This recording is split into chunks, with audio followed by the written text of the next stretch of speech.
कर्णानुयोग के विषय जरा सूक्ष्म है, बुद्धि को थोड़ी पैनी बनाना पड़ता है। इसलिए हम जब भी जो हमारे साधर्मी भाई हैं उनको हम कहते हैं, हमने तराजू का उदाहरण देते हम अनुयोगों के लिए। यानी प्रथमानुयोग, वो लकड़ी तोलने का तराजू है, उसमें 10-20 ग्राम अगर इधर उधर हो जाए तो कोई फर्क नहीं पड़ता है। और चरणानुयोग, वो धान्य तोलने का तराजू है, उसमें 10-20 दाने इधर उधर हो जाए तो कोई फर्क नहीं। और द्रव्यानुयोग, सोना चांदी तोलने का तराजू है, उसमें खसखस का अंतर पड़ जाए तो कोई फर्क नहीं। और कर्णानुयोग, रत्न तोलने, हीरा माणिक तोलने, उसमें खसखस का भी अंतर नहीं आना चाहिए। यानी उत्तरोत्तर यानी सूक्ष्म वर्णन है। चारों अनुयोग उपकारी है। अर्थात तत्व को समझने के लिए द्रव्यानुयोग, तत्व की विशेषता समझने के लिए कर्णानुयोग, तत्व के यानी तत्वों को अच्छी तरह उसकी उपलब्धि करने के लिए साधन के लिए साधना यानी चरणानुयोग, और तत्वज्ञ पुरुष अर्थात प्रथमानुयोग अर्थात धर्म को समझने के लिए द्रव्यानुयोग, और धर्म की विशेषताओं को समझने के लिए कर्णानुयोग, और धर्म के साधनों को समझने के लिए चरणानुयोग, और धर्मज्ञ पुरुषों का वर्णन प्रथमानुयोग में होता है। इसलिए चारों अनुयोग उपकारी है। यानी कोई ऐसा नहीं है। गौस्तन के समान सब आत्मकल्याण के। मैं आपको अभी समय सार जो ग्रंथादिराज है, पंडित प्रवर जयचंद जी छावड़ा, जिन्होंने आत्मख्याति टीका का देश भाषा में अनुवाद किया है, सबसे पहले वही अनुवाद उपलब्ध होता है। फिर अनेकानेक जीवों ने फिर सभी अपने अपने प्रांत की भाषा में भी उसका अनुवाद किया है वगैरह। आत्मख्याति टीका था। उन्होंने प्रस्तावना प्रारंभ में कुछ तो शब्द लिखे, उसमें एक प्रश्न उन्होंने बहुत ही सुंदर माने स्वयं प्रश्न उठाए। उस प्रश्न को अगर हम समझ लें तो समय सार को पूरा अच्छी तरह से उसका मर्म हमको समझ में आ सकता है। उत्तर की बात अलग, लेकिन मात्र प्रश्न इतना सुंदर है। वो मैं प्रश्न पंडित प्रवर जयचंद जी छावड़ा की भाषा में ही मैं बोल करके आपको बताता हूँ। यहाँ कोई कहे कि समय सार ग्रंथ की तुम वचनिका करते हो, ये अध्यात्म ग्रंथ है, बिल्कुल 100% ये अध्यात्म ग्रंथ है। इसमें शुद्ध नय का कथन है, अशुद्ध नय व्यवहार नय है, उसको गौण कर असत्यार्थ कहा है। वहाँ पर व्यवहार चारित्र को और उसके फल पुण्य बंध को भी अत्यंत निषेध किया है। मुनिव्रत भी पाले, उसके भी मोक्ष मार्ग नहीं, ऐसा कहा है। सो ऐसे ग्रंथ तो प्राकृत संस्कृत में ही चाहिए। इनकी वचनिका होने पर सभी प्राणी बाँचेंगे, तब व्यवहार चारित्र को निष्प्रयोजन जानेंगे।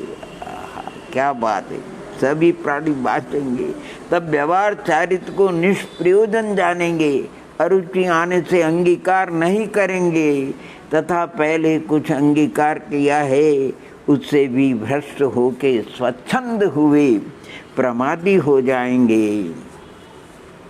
श्रद्धान का विपर्य होगा, यह बड़ा दोष आएगा।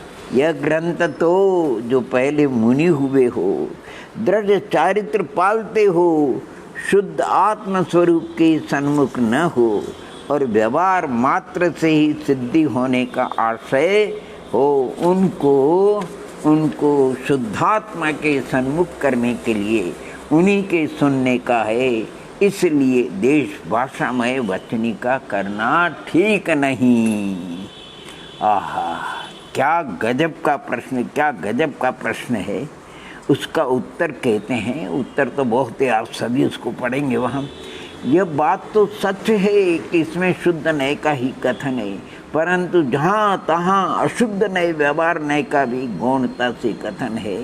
वहाँ आचार्य ऐसा भी कहते आए हैं कि पहली अवस्था में यह व्यवहार नय हस्तावलंबन स्वरूप है, अर्थात ऊपर चढ़ने को पेड़ी रूप है। सीढ़ी रूप है, इसलिए कथनचित कार्यकारी है। इसको गौण करने से ऐसा मत समझना, मत मान जानना कि आचार्य व्यवहार को सर्वथा ही छुड़ाते हैं।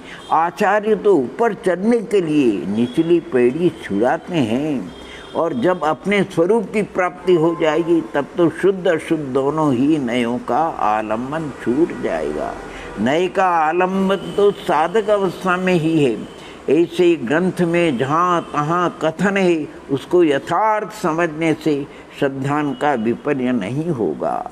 जो यथार्थ समझेंगे उनके व्यवहार चारित्र से अरुचि नहीं होगी, और जिनका होनहार ही अरे भवितव्य ही खोटी है, वे तो शुद्ध नहीं सुने अथवा अशुद्ध नहीं सुने, विपरीत ही समझेंगे, उनको तो सभी उपदेश निष्फल है। आदरणीय पंडित जी, बहुत सुंदर बात है। यहाँ 3 प्रयोजन मन में विचार के प्रारंभ किया है। प्रथम तो अन्यमति वेदांती तथा सांख्यमति आत्मा को सर्वथा एकांत पक्ष से शुद्ध नित्य अभेद रूप एक ऐसी विशेषणों करी कहते हैं, और ऐसा कहते हैं कि जैनी कर्मवादी है उनके आत्मा की कथनी ही नहीं, आत्मज्ञान के बिना वृथा कर्म का क्लेश करते हैं। आत्मा को बिना जाने मोक्ष नहीं हो सकती। जो कर्म में ही लीन है उनके संसार का दुख कैसे मिट सकता है। तथा ईश्वरवादी नैयायिक कहते हैं कि ईश्वर सदा शुद्ध है, नित्य है, सब कार्यों के प्रति एक निमित्त कारण है, उसके बिना जाने व उसको भक्ति भाव से बिना ध्याये संसारी जीवों को मोक्ष नहीं हो सकता। ईश्वर का शुद्ध ध्यान कर उसी से लो लगाए तभी जाकर के मोक्ष हो सकती है। जैनी ईश्वर को तो मानते ही नहीं, अरे ईश्वर अनंत मानते लेकिन वो मानते नहीं, ईश्वर को करता नहीं, जीव को ही मानते हैं। तो जीव तो अज्ञानी है, असमर्थ है, आप ही अहंकार से ग्रस्त है। तो अहंकार को छोड़ के ईश्वर का ध्यान जैनियों के नहीं है, इसलिए उनके मोक्ष ही नहीं है इत्यादि कहते हैं। सो लौकिक जन उनके मत के उनमें यह प्रसिद्धि कर रखी है। वे जिन मत की स्यादवाद कथनी को तो समझे ही नहीं, परंतु प्रसिद्ध व्यवहार देख निषेध करते हैं। उनका निषेध खंडन शुद्ध नय की कथनी के प्रकट हुए बिना नहीं हो सकता। यदि यह कथनी प्रकट ना हो तो भोले जीव अन्य मतियों का कथन सुने तब भ्रम उत्पन्न हो जाए, श्रद्धान से चिगी जाए, इसलिए यह कथन प्रकट किया है। इसके प्रकट होने से श्रद्धान से नहीं चिग सकते। एक तो यह प्रयोजन है। दूसरा ये कि इस ग्रंथ की वचनिका पहले भी हुई है। उसके अनुसार बनारसी दास कविवर ने कलशों के कवित्व भाषा में बनाए, वे स्वमत परमत में प्रसिद्ध हुए हैं, परंतु उनमें सामान्य अर्थ ही है। सामान्य अर्थ ही लोग समझते हैं, विशेष समझे बिना किसी के पक्षपात भी हो जाता है तथा उन कवित्वों को अन्यमति पढ़ करके अपने मत के अर्थ से मिला लेते हैं। सो विशेष अर्थ समझे बिना यथार्थ होता नहीं, यानी भ्रम मिटता नहीं। इसलिए इस वचनिका में कहीं कहीं नए विभाग का अर्थ स्पष्ट खुलासा किया गया है, इसमें भ्रम न रहे। तथा तीसरा प्रयोजन यही कि काल दोष से, बुद्धि की मंदता से प्राकृत संस्कृत के पढ़ने वाले तो विरले हैं, उनमें भी स्वपर मत का विभाग भेद समझ तत्व के अर्थ को समझने वाले थोड़े हैं। और जैन ग्रंथों की गुरु आमनाएं कम रह गई। हो जैन ग्रंथों की गुरु आमनाएं कम रह गई है। शादवाद के मर्म की बात कहने वाले गुरुओं की विच्छुतिहीनता दिखती है। इस कारण शुद्ध नय का मर्म शादवाद विद्या को समझ करके समझे तभी यथार्थ तत्वज्ञान हो सकता है। अतएव इस ग्रंथ की वचनिका विशेष अर्थ रूप हो तो सभी बाँचें पढ़े तथा पहली वचनिका के सामान्य अर्थ में कुछ भ्रम हुआ हो वह मिट जाए, इस शास्त्र का यथार्थ ज्ञान हो जाए तो अर्थ में विपर्य नहीं हो सकेगा। ऐसे 3 प्रयोजन धारण कर वचनिका का प्रारंभ किया गया है। एक प्रयोजन यह भी है कि जैन मत में मोक्ष मार्ग के वर्णन में पहले सम्यक दर्शन मुख्य प्रधान कहा गया है, सो व्यवहार नहीं कर तो सम्यक दर्शन भेद रूप अन्य ग्रंथों में अनेक प्रकार कहा है, वह प्रसिद्ध ही है।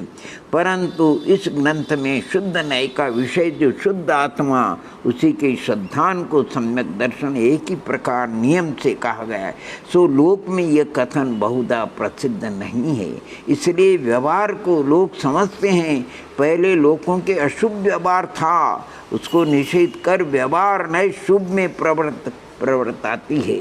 सो लोग अशुभ की पक्ष को छोड़ शुभ में प्रवर्तते हैं। कराची शुभ का ही पक्ष पकड़ इसी का एकांत किया जाए तो पहले अशुभ की पक्ष का एकांत हुआ, इसी को मोक्ष मार्ग माना, तब मिथ्यात्व ही दृढ़ हुआ। इसलिए शुभ की पक्ष छुड़ाने माने कराची माने कहते शुभ का ही पक्ष पकड़ અને नीचे किया, पर सो लोग अशुभ की पक्ष को छोड़ शुभ में प्रवृत्ते हैं। कराची शुभ का ही पक्ष पकड़ इसी का एकांत किया जाए तो पहले अशुभ की पक्ष का एकांत हुआ, उसी को मोक्ष मार्ग माना, तब मिथ्यात्व ही दृढ़। इसलिए शुभ की पक्ष छुड़ाने को शुद्ध न्याय के आलम्बन का उपदेश, इसी को निश्चय न्याय का सत्यार्थ का है, अशुद्ध न्याय को व्यवहार का असत्यार्थ का है। क्योंकि व्यवहार शुभाशुभ रूप है, बंध का कारण है, उसमें तो प्राणी अनादिकाल से ही प्रवृत्त रहा है, शुद्ध न्याय रूप कभी हुआ नहीं। इसलिए इसका उपदेश सुन उसमें लीन होके व्यवहार का आलम्बन छोड़े, तब बंध का अभाव कर सकता है तथा स्वरूप की प्राप्ति होने के बाद शुद्ध अशुद्ध दोनों ही नयों का आलम्बन नहीं रहता है। नए का आलम्बन तो साधक अवस्था में ही प्रयोजनवान है। सो इस ग्रंथ में ऐसा वर्णन, इसलिए इसको खुलासा कर स्पष्ट अर्थ वचनी का रूप लिखा जाए तो सर्वथा एकांत के पक्ष मिट जाए। शादवाद का मर्म यथार्थ समझे, यथार्थ श्रद्धान हुए, तब मिथ्यात्व का नाश हो। यह भी वचनी का बनाने का प्रयोजन है। तथा ऐसा भी जानना कि स्वरूप की प्राप्ति 2 प्रकार से होती है। क्या सुंदर लिखा है। प्रथम तो यथार्थ ज्ञान होकर के श्रद्धान रूप सम्यक दर्शन होना, तो यह तो अवृत सम्यक दर्शी चतुर्थ गुणस्थान वाले के भी होता है। वहाँ बाह्य व्यवहार तो अविरत रूप ही है, वहाँ व्यवहार का आलम्बन है ही, और अंतरंग सब नयों के पक्षपात रहित अनेकांत तत्वार्थ की श्रद्धा होती है। और जब संयमधार प्रमत अप्रमत गुणस्थान वृत्ति मुनि होई, जब तक साक्षात शुद्धोपयोग की प्राप्ति न हो, श्रेणी न चढ़े, तब तक शुभ रूप व्यवहार का भी बाह्य अवलंबन आलंबन रहता है। तथा दूसरा साक्षात शुद्धोपयोग रूप भीतराग चारित्र का होना है, वह अनुभव में शुद्धोपयोग की साक्षात प्राप्ति है, उसमें व्यवहार का भी आलंबन नहीं है, शुद्ध न्याय का भी आलंबन नहीं है। क्योंकि आप साक्षात शुद्धोपयोग रूप हुआ, तब न्याय का आलंबन कैसा? न्याय का आलम्बन तो जब तक राग अंश था तब तक ही था। इस तरह अपने स्वरूप की प्राप्ति होने के बाद पहले तो श्रद्धा में नए पक्ष मिट जाता है, फिर साक्षात वीतराग होए तब चारित्र का पक्ष भी पक्षपात में मिट जाए। ऐसा नहीं कि साक्षात वीतराग तो हुआ ही नहीं और शुभ व्यवहार को छोड़ स्वच्छंद प्रमादी हो प्रवृत्ति, ऐसा हो तो नए विभाग को समझा ही नहीं, उल्टा मिथ्यात्व ही। प्रकार मंद बुद्धियों के भी यथार्थ ज्ञान होने का प्रयोजन जान इस ग्रंथ की भाषा वचनिका का प्रारंभ किया गया है। ऐसा सभी भव्यात्माओं को ये आदरणीय पंडित परवर जयचंद जी छावड़ा, अपने से 1000 गुना उनका शास्त्र में ज्ञान था, उन्होंने आत्मख्याति टीका का माने देश भाषा में अनुवाद किया है। सर्वार्थ सिद्धि का भी उनका अनुवाद वगैरह है, उसको हम अच्छी तरह से ये पूरे प्रारंभ में उनको यानी समय सार ग्रंथ राज को पढ़ने के पहले इस वचनिका को, इस इंट्रोडक्शन को, इस 2 शब्द को, प्रारंभिक भूमिका को सभी भव्यात्मा अवश्य पढ़े, मनन चिंतन करे। यद्यपि जयसेन आचार्य की जो संस्कृत टीका तात्पर्य वृत्ति है उसमें तो स्पष्ट प्रकरण लिखा, यानी उन्होंने लिखा कि इस ग्रंथ में तो पंचम गुण स्थान से ऊपरी तन गुण स्थान वृत्तियों की मुख्यता से वर्णन है, यानी चतुर्थ आदि गुणस्थान वृत्ति का गौण रूप से और पंचम गुणस्थान से ऊपर इतन गुणस्थान वृत्ति की मुख्यता से वर्णन है, क्योंकि वीतराग चारित्र का अविनाभावी वीतराग बहुत जयसेन महाराज ने अच्छा खुलासा किया। इसलिए हम जो भी माने ग्रंथराज पढ़े स्वाध्याय करें, यानी उसको अच्छी तरह से 4 बार नए से समझे, कहीं पर भी फिसले नहीं बातें ग्रंथराज, क्योंकि नए चक्र बड़ा विचित्र है। अगर गुरुओं का अवलंबन लिए बिगर हम नए चक्र को यद्वा तद्वा प्रयोग करेंगे तो पुरुषार्थ सिद्धि उपाय में कहा वो अपना ही नुकसान करेगा। और जो गुरु चरणों में रह करके नए विभाग अच्छी तरह समझ करके जो शादबाद की दृष्टि से मन में समझ करके जो वो कभी स्वच्छंद हो सकता नहीं, वो कभी प्रमादी हो नहीं सकता है, उसको कभी व्यवहार चारित्र से अरुचि हो नहीं सकती है। हाँ, शुद्धोपयोग होने पर अभी इस वर्तमान काल में तो ऐसी अवस्था होती नहीं, सातिशय अप्रमद दशा नहीं होती, निर्तिशय अप्रमद पना होता है। इसलिए यहाँ तो शुभोपयोग की मुख्यता है, शुद्धोपयोग पाना ही, लेकिन वस्तु स्वरूप समझ करके हमको, यानी जो ग्रंथ राज है हमको ऊपर चढ़ने के लिए कहा नहीं, ऊपर की सीढ़ी पर जब हमारा पैर जम जाए तब नीचे की सीढ़ी से हम पैर को उठाए। अगर पहले ही उठा लेंगे तो हम न इधर करेंगे न उधर करेंगे। और जितना भी ग्रंथों में उपदेश है आचार्य भगवंतों का, ज्ञानियों का, विद्वानों का, वो ऊपर चढ़ने के लिए है, कहीं स्वच्छंद होने के लिए नहीं, प्रमादी होने के लिए नहीं, कहीं गली कूचे निकालने के लिए नहीं। अगर कोई ऐसा करे तो भैया उसका होनहार है। बाकी जो भव्य भद्र परिणामी जीव है वो तो बराबर आगम के अनुसार यथार्थ नए विभाग से वस्तु स्वरूप को समझ करके अपने आत्म कल्याण के मार्ग में अग्रसर होता है। ओम नमः, ओम नमः, ओम नमः।